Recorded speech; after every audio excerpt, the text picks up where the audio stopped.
Good evening. This is my reading response for philosophical and scientific classics. We were asked to read this week Darwin's Origin of Species, chapters 3 and 4, and The Descent of Man. I'm going to jump right into it. I'm trying something new to get to do this from strictly, I want to say neutral. I'm not going to be, I'll probably end up not being neutral, but a neutral point of view. I'm going to get right into it. It's a scientific argumentative book. To overview each chapter real quick. Chapter 3, struggle for existence, is how all life, all organisms are fighting and competing for resources, and this competition shapes the outcomes of the population of the existence.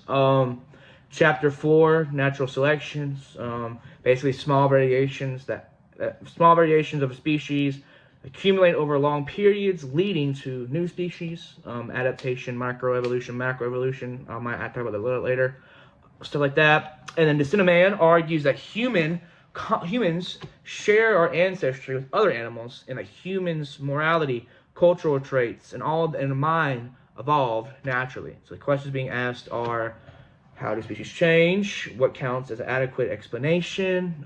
Do we need a teleological explanation? Like in the sense, what's the basis for human moral behavior, and what are the implications of human continuity with human animals? So, identify claims. Natural selection is the primary driver for evolution. Competition and environmental and pressure determine survival, and humans emerged from earlier animal through the same processes. Darwin supports these claims with comparing observations from nature and analogies. He tries to draw inferences from population growth, variation, pressures, and very speculative reasoning when empirical data is limited. Limited. That's my critique. Real quick. He overemphasizes competition. Darwin makes competition as the main main ecological factor, but I would say that's, and now that we're past Darwin and have more research, we see symbiosis, cooperation, all those things are working together just as fundamental. Also, his evidences are very, there's little empirical basis by our modern standards. He lacked, an example, he lacked genetic knowledge, so he did not know, he had no idea about genetic observations. So he relies heavily on general observations he's seen, but he does not know about mechanisms, where DNA is. And he's very, very vague, and it's very easy for him to misinterpret. Like, it's very struggle for existence can suggest a violent conflict, though I think he leans more like pressure. And this has been led to social misuses. An example I could give is social Darwinism. That was the critique of order of struggle for existence. Now, critique for natural selection. His wording's very, very weak. The fittest survive; those who survive are the fittest. It's very cyclical how he argues. A lot. He uses artificial selection as a model for natural selection, but human-guided breeding has intentional direction.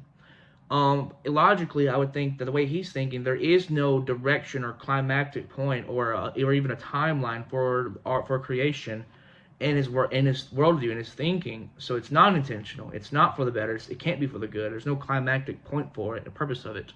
It just happens. It's not good or bad, I would argue. Just happens to be the survival. He goes from, it's very speculative. He goes small, observable, like some small observable variations, like I guess Darwin's finches. But then he goes to large-scale changes that lacked evidence. Like we don't have evidence for evolution at all. Macroevolution, and he uses micro to argue for the macro, and that doesn't work. Descent of Man, real quick. He reduces man to just evolutionary process. There's no morality. His morality argues his morality doesn't explain things like self-sacrifice. It doesn't explain moral intuitions, and those are my critiques each. And I could go all of these as well. His philosophical assumptions he makes as science. And a lot of these things are not proven, and he teaches them as science. And But no, those are my critiques for his writing. My questions. I could speak more about morality all day long, but I really did my best to not come from a moral point of view, even though it's the best way to do it. I want to try something new.